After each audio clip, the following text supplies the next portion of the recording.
So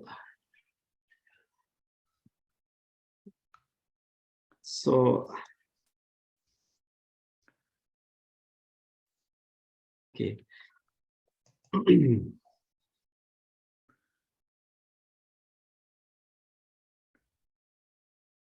So this today I am talking about this understanding the basic teachings of the Buddha, which lead to liberation from suffering. So that's the topic I choose, because I most of the time I am teaching on this topic because it is, I think, very important for many people who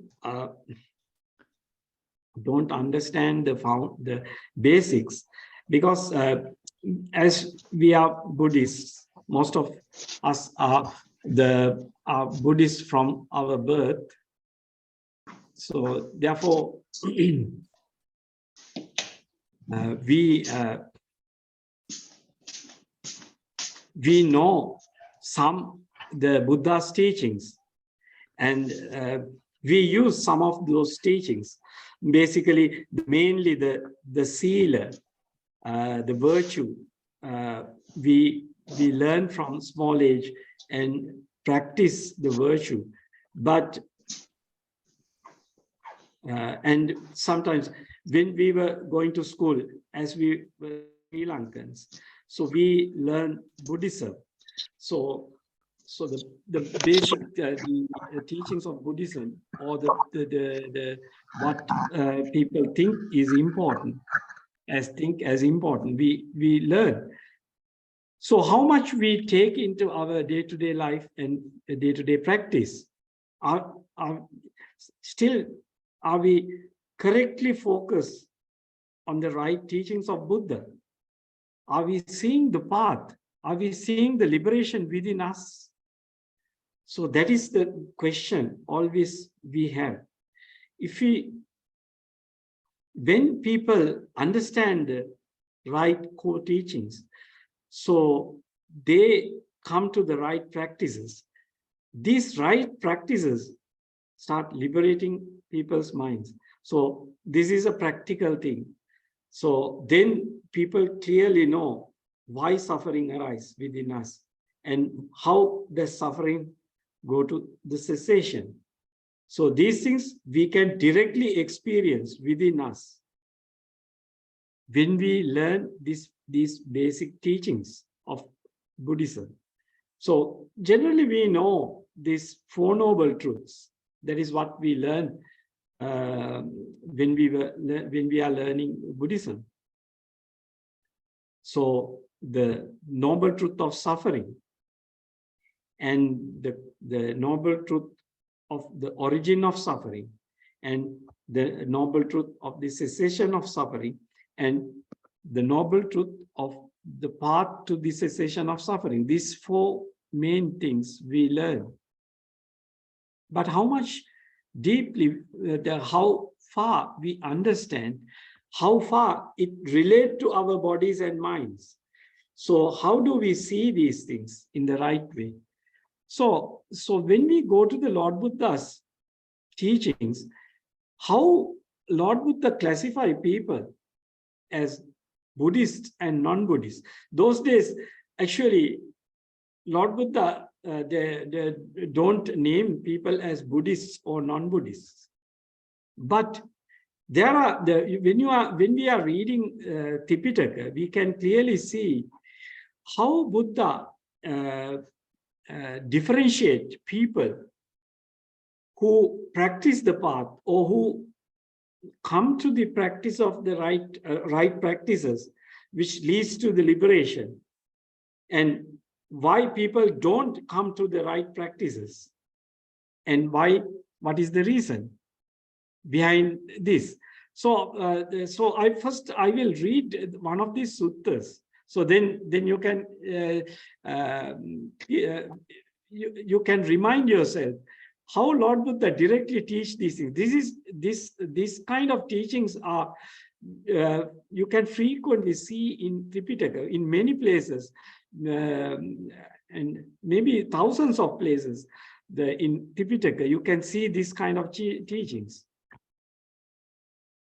So this is the Samyutta Nikaya Kandavagga Samyutta, Kanda Samyutta, Mulapannasaka, Attadipa Vagga, Patipada Sutta. This is if you say this is in link discourses. If you search this one in Sutta Central, actually I took this translation from Sutta Central, Ajahn Sujato's translation. So SN 22.44. So you can also read these suttas. So then I will read this one to remind how Lord Buddha teach these basic things to people. So this is Patipada Sutta. So at Savatthi, mendicants, I will teach you the practice that leads to the origin of identity and the practice that leads to the cessation of identity. Listen and pay close attention. I will speak. What is the practice that leads to the origin of identity? It is when an unlearned, ordinary person has not seen the noble ones and is neither skilled nor trained in the teaching of the noble ones. They have not seen good persons and are neither skilled nor trained in the teaching of the good persons. They regard form as self, self as having form, form in self or self in form. They regard feeling as self, self as having feeling, feeling in self or self in feeling. They regard perception as self, self as having perception, perception in self or self in perception. They regard choices, you can say intentions, as self, self as having choices, choices in self or self in choices.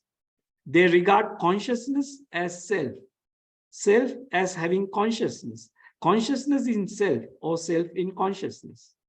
This is called the practice that leads to the origin of identity. That is why it's called a way of regarding things that leads to the origin of suffering. What is the practice that leads to the cessation of identity?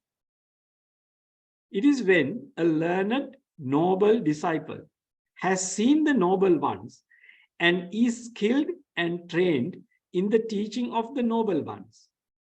They have seen good persons and are skilled and trained in the teaching of good persons. They don't regard form as self, self as having form, form in self or self in form.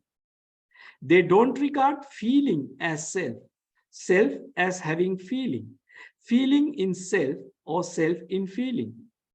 They don't regard perception as self, self as having perception, perception in self or self in perception. They don't regard choices as self, self as having choices, choices in self or self in choices. They don't regard consciousness as self, self as having consciousness, consciousness in self or self in consciousness.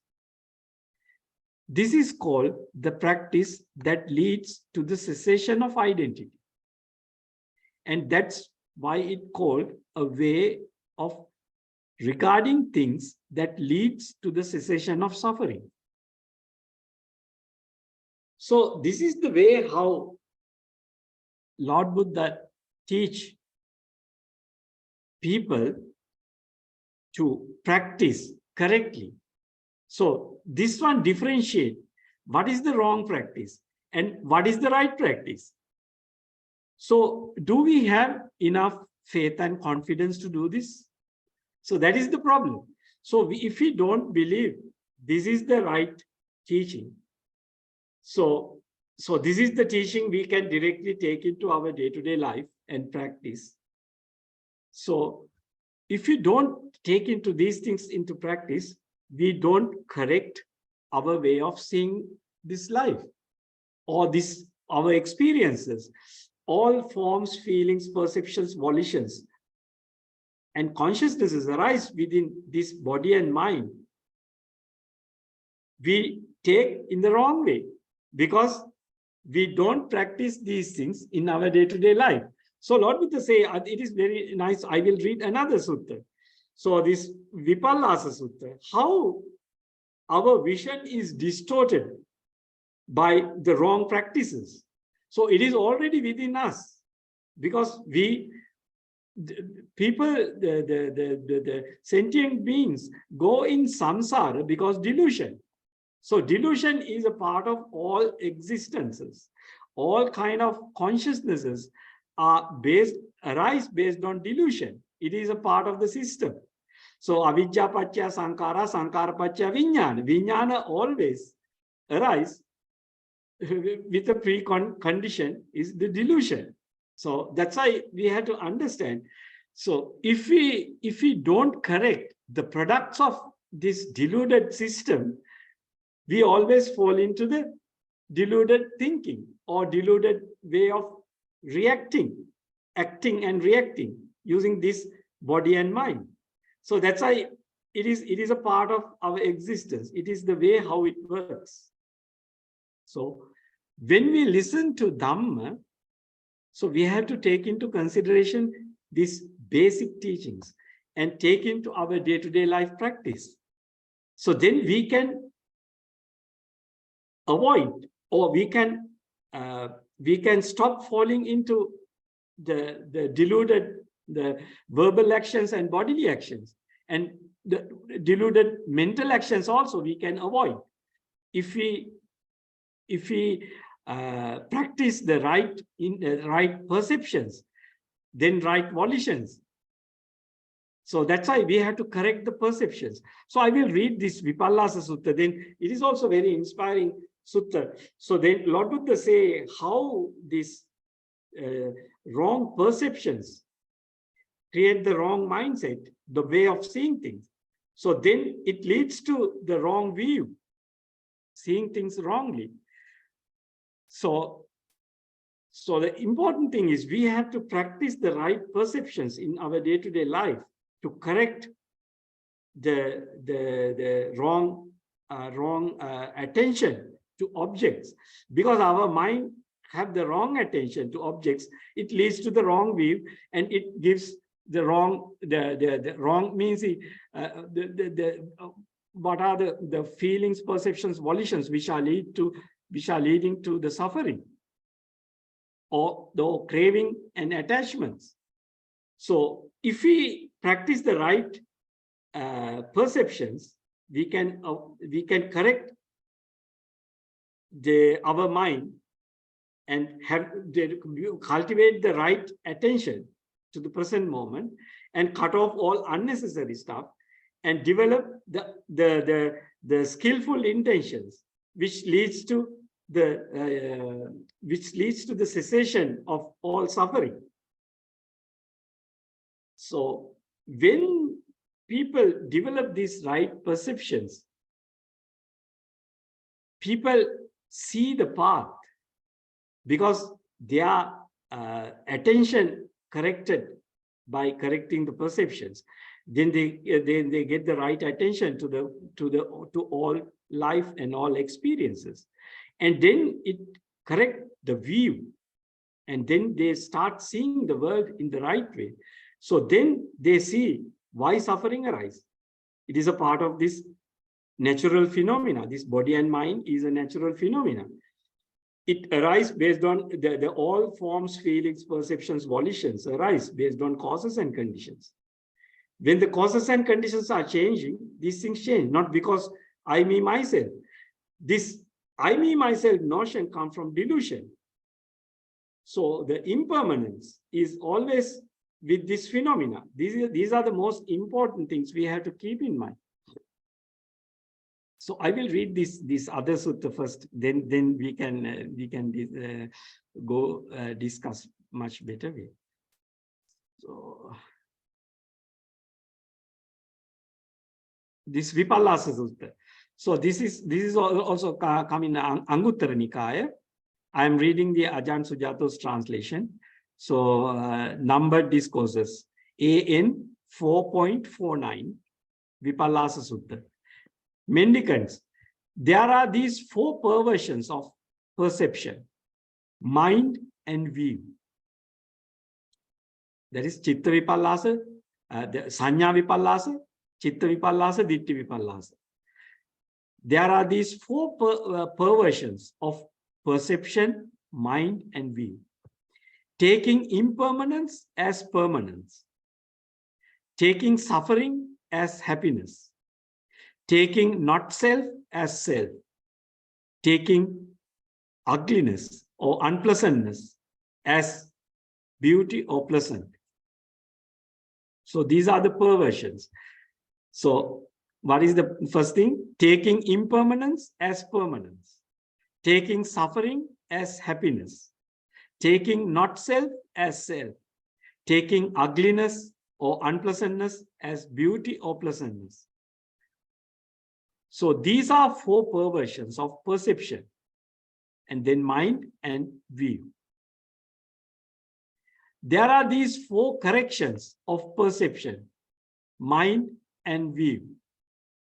What for? Taking impermanence as impermanence. Taking suffering as suffering. Taking not self as not self. Taking ugliness as ugliness. Ugliness means unpleasantness, or you can take like that. Asubhe bhikkhave asubhanti sanya na sanya vipallasa. Na chitta vipallasa, na ditti vipallasa. This is the way. These are the 4 corrections of perception, mind and view. Perceiving impermanence as impermanence, suffering as happiness, not self as self, and ugliness as beauty. Sentient beings are ruined by wrong view, deranged out of their minds, yoked by Mara's yoke. These people find no sanctuary from the yoke. Sentient beings continue to transmigrate with ongoing birth and death. But when the Buddhas arise in the world, those beacons reveal this teaching that leads to the stilling of suffering. When a wise person hears them, they get their mind back, seeing impermanence as impermanence, suffering as suffering, not self as not self, and ugliness or unpleasantness as pleasantness, unpleasantness as unpleasantness, taking up right view. They have risen above all suffering. So this is the Vipallasa Sutta. So Lord Buddha clearly say how we can avoid falling into suffering. So we have to correct our view. We have to correct our perceptions mindfully. So for doing these things, we have to practice mindfulness in the present moment and mindfully change our perceptions, because mind, the default state of mind is taking impermanent stuff as permanent. So that's why we react on most of the things. That's why we our actions and reactions mostly based on take things as permanent. We go behind things. We think most of the forms, feelings, perceptions, volitions make us happiness, make we are happy, but actually all these things lead to suffering, because all these things are impermanent stuff. All forms, feelings, perceptions, volitions, and consciousnesses are impermanent. So we have to carefully investigate within ourselves and see the impermanence within us. So within all these forms, feelings, perceptions, and volitions. These things, you no need to develop the higher states of mind. Just reflect back. You can see these things easily. When you see these things, you have to take into your practice. You have to correct the way your body and mind behave, especially how your mind behave, because mind take things, the impermanent stuff, as permanent. So that is a distortion. So that is a inversion. So we know, if all these forms, feelings, perceptions, and volitions are impermanent, once we attach to these things or we crave to those things, it leads to suffering, because these are impermanent stuff. When we're holding on to these things, or when we value these things, when these things are changing, we naturally fall into suffering. So that's why Lord Buddha said, if all these forms, feelings, perceptions, and volitions are impermanent and subject to change and lead to suffering, how can we take all these things as I, me, myself? So do you have a control on these things? No. These are always change when the causes and conditions are changing, not because you. Even your feelings, perceptions, and volitions change when the causes and conditions are changing. These are not under your control. So sometimes I tell people how our mind change, how our choices are changed when we experience things related to those objects. Sometimes we buy things and bring to our home. For example, a packet of noodles. Sometimes when you are cooking and eating, you think, oh, this is not a good quality one. This is not the good brand or something. Because your experiences change your perceptions. Sometimes you listen to someone else descriptions, their findings or something, so regarding the same product. So then once you listen to those things, if you believe the speaker, your perceptions change. Then when your perceptions change, your feelings and your choices also change. Choices of what you are going to choose next is change. So these things are, that's why Lord Buddha say, your consciousness is not under your control. You can't say it is yours. So these things are impermanent stuff, subject to change. So it is a part of this conscious system. So that's why you have to take impermanent. All these forms, feelings, perceptions, volitions are impermanent. All external faculties, sight, sound, smells, taste, touches, and thoughts are impermanent. In the same time, your internal faculties, eye, ear, nose, tongue, body, and mind is impermanent, subject to change. Always these eye, ear, nose, tongue, body, and mind based on causes and conditions. When the causes and conditions are changing, these eye, ear, nose, tongue, body, and mind change. And the consciousnesses related to eye, ear, nose, tongue, body, mind also change. So the external faculties, sight, sound, smells, taste, touches, and thoughts also change when the causes and conditions are changing. So your eye consciousness is always based on the karma vipaka is ripening at that moment, any given moment. Your eye consciousness is based on the karma vipaka, which is ripening at that moment. So these are highly uncertain stuff, because you have large number of past karma. Which karma is ripening in this moment is uncertain. So that's why Lord Buddha said, this consciousness has a high level uncertainty that is called anicca. So impermanence is a part of anicca. So the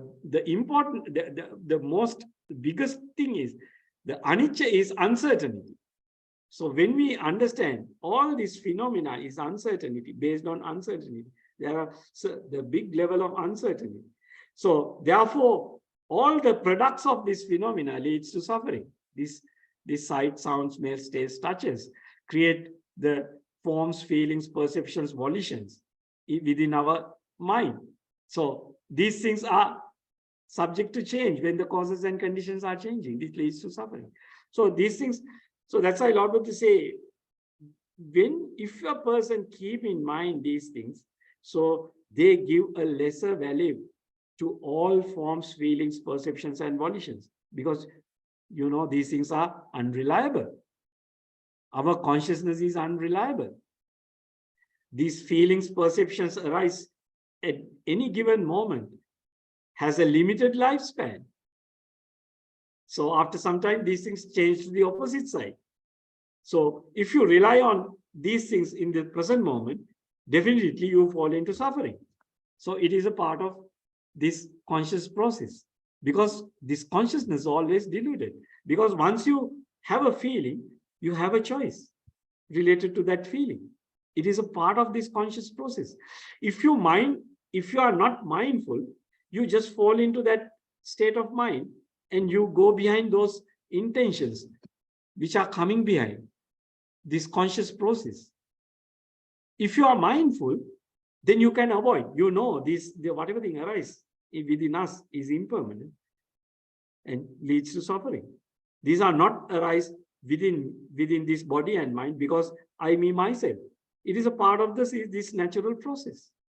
So if we take these things arise within us in this way, we can quickly cut off and let go and free our mind. That is the practice of third noble truth. So Lord Buddha say, the thing you have to achieve in this life is chago patinisaggo mutyanalyo, letting go things and release your mind from all attachments and liberate your mind from these attachments and let the things fade away and disappear. So that is the thing Lord Buddha inspired people to do. Because until you engage with this consciousness, sooner or later you fall into suffering, because you are always dealing with impermanent stuff. So this is the basic teaching of Buddhism. So when a person take into practice to correct your perceptions and correct your mind, and then you start seeing things correctly, that means then you see how suffering arises within you and how suffering go to cessation. Once you attend to the objects in the correct way and cut off and let go and liberate your mind, at least one by one object by one object, then you can see the liberation. Then you see this, until your consciousness is working, you have to be mindfully cut off and let go and release your mind from suffering. So then you get fed up with the eye, ear, nose, tongue, body consciousness. Then you get inspired to let go the whole five sense world.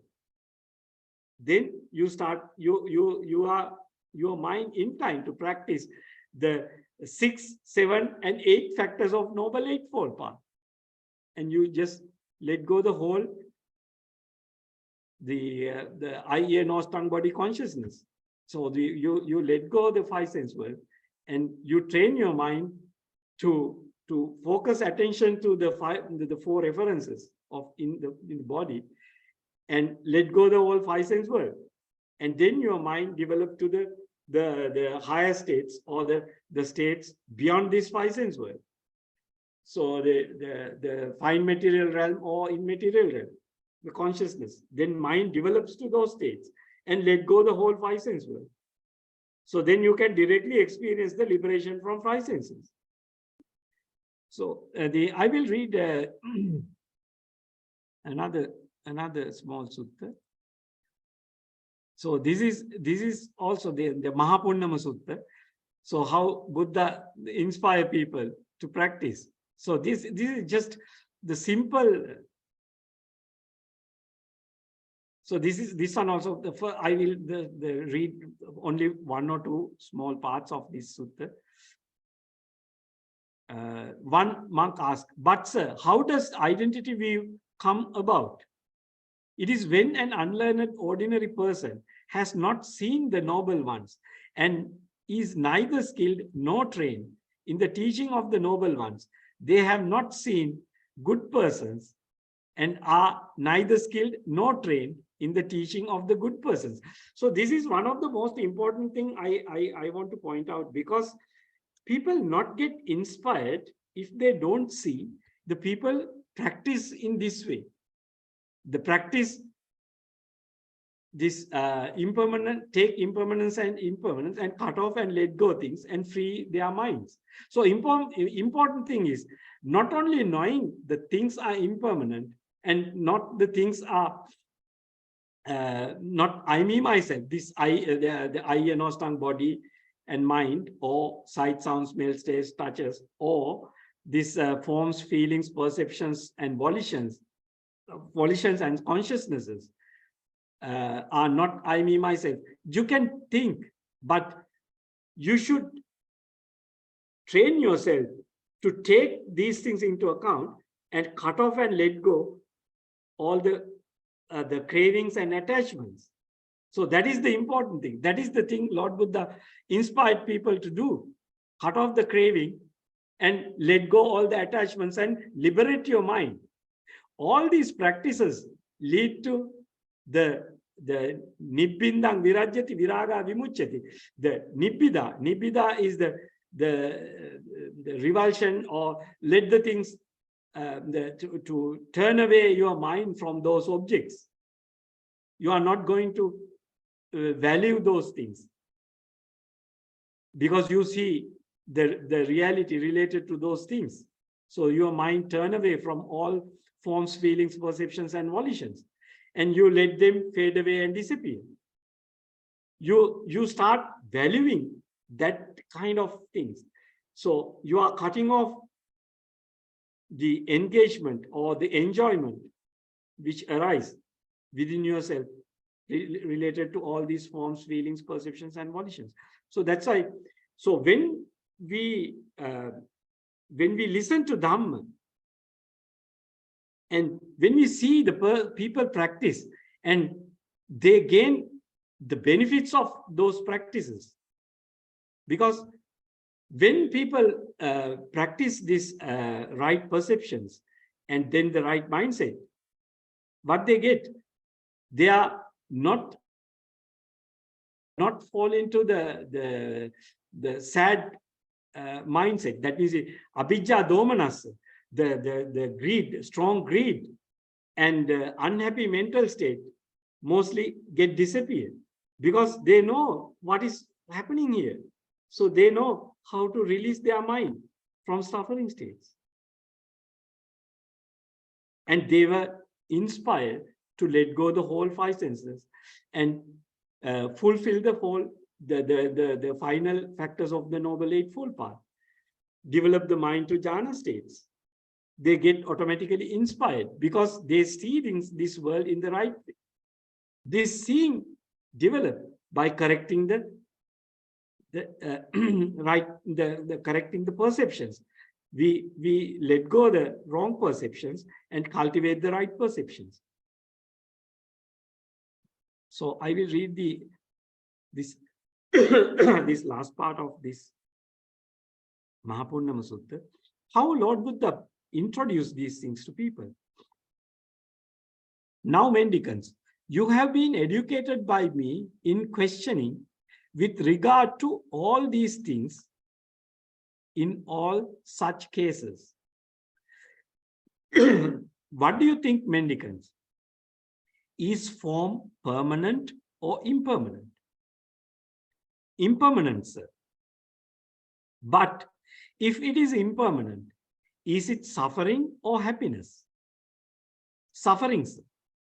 But if it is impermanent, suffering and perishable, is it fit to be regarded thus?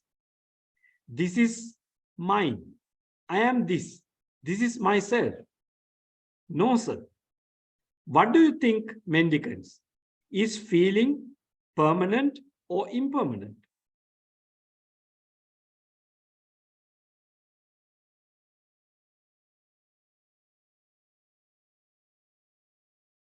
Is perception impermanent or impermanent? Are choices permanent or impermanent? Is consciousness permanent or impermanent? Impermanent, sir. But if it is impermanent, is it suffering or happiness? Suffering, sir. But if it is impermanent, suffering, and perishable, is it fit to be regarded thus? This is mine. I am this. This is myself. No, sir. So you should truly see any kind of form at all, past, future, or present, internal or external, cause or fine, inferior or superior, far or near, all form with right understanding. This is not mine. I am not this. This is not myself. You should truly see any kind of feeling at all, past, future, or present, internal or external, cause or fine, inferior or superior, far or near, all feeling with right understanding. This is not mine. I am not this. This is not myself.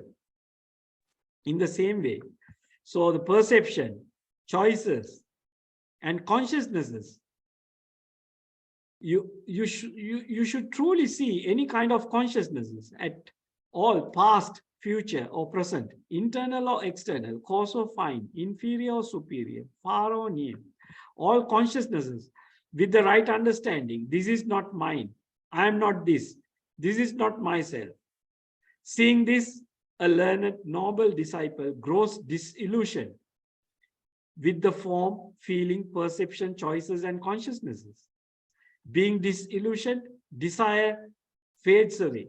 When desire fades away, they are freed. When they are freed, they know they are freed. So this is the way how Lord Buddha teach Dhamma. So we should be